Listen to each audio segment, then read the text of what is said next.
Look, I'm really proud of what we achieved in the government. I'm really proud of what we achieved in our last term, more than 500 pieces of legislation through the parliament. But I think you have to acknowledge that the division that we've seen has been disastrous. I think I would give us 9 out of 10 for governing the country. I'd give us 0 out of 10 for governing ourselves. And I think it's pretty plain that we had too many people playing their own games and not playing for the team.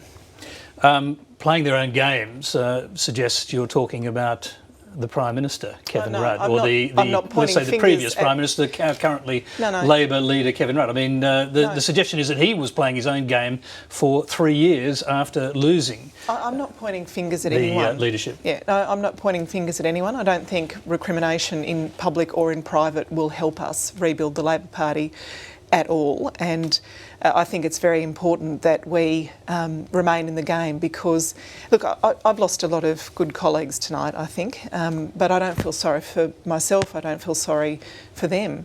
I'm concerned about what happens to Australia now, and for us to have a strong country and a viable democracy, for us to continue to deliver for the people who rely on us, for better healthcare, better education, a strong economy, we need to be back in the game quickly.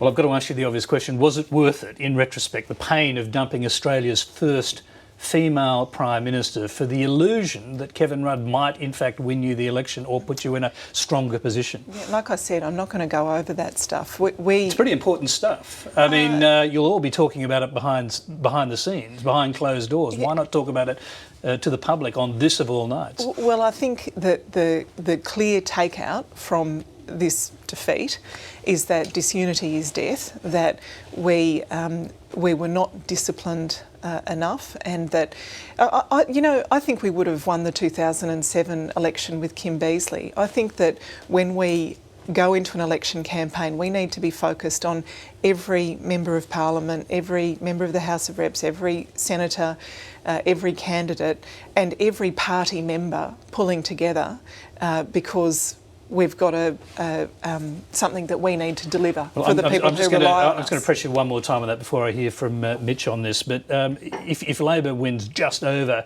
50 seats, and some argue you may have lost more seats with Julia Gillard, does that make it worthwhile, all that pain, all that division, and what it means for the Labor Party in the perception out there? Well, I don't think that the division or the pain was justified at any stage, is what I'm saying. I think that we needed all the way through from before the 2007 election to be focused as a team on articulating our vision. And what we've learnt from tonight, what I hope every member of parliament, every senator, every party official, every Labor Party member, is that we don't tolerate division, that we pull together as a team and we work together, because I'm concerned about my colleagues who've lost tonight. I'm sad that they've lost. It's terrible for them as individuals.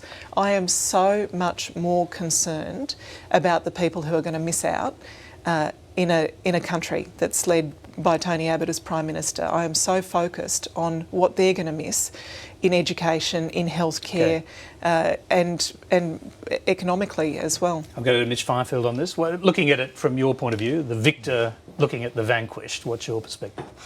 Well, there's no doubt that things started to unravel for Labor when they took Kevin Rudd down in the first place.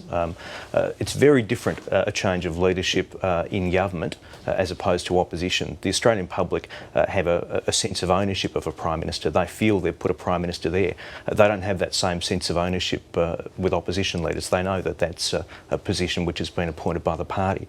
So Labor were extremely cavalier with their attitude when they removed Kevin Rudd, and there was no way for them to fix that. To go back to Kevin Rudd in the fullness of time, which they've done, was an admission that they'd made a mistake. To leave Julia Gillard there, the Labor Party knew what the result would be, a catastrophic electoral rout.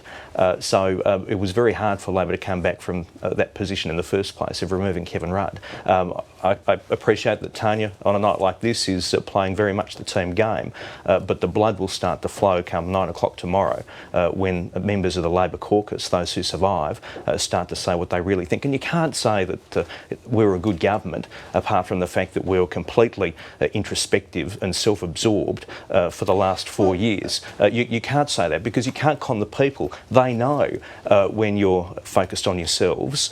You can't say, look, nothing to see here, move on. The public get it. And the government's administration of policy after policy, their maladministration, was evidence of the fact that they weren't focused on the core business of government. We'll get Tanya Plibersek to respond to that. We'll have to leave it there after that. No, I just have to say that this is the thing that frustrates me. We have a great record. We've got 3 AAA credit ratings, almost 1 million jobs created, strong economy, low debt, low interest rates, low unemployment by international standards, strong social agenda, disability care, education, fantastic achievements. What is so devastating to me is that the distraction that we ourselves created from that record of achievement. And just before you go, because this is the last time we're going to cross to you this evening, do you think Kevin Rudd should stand down from the leadership after this round? Oh, look, these are all matters for next week or the week after or some other time.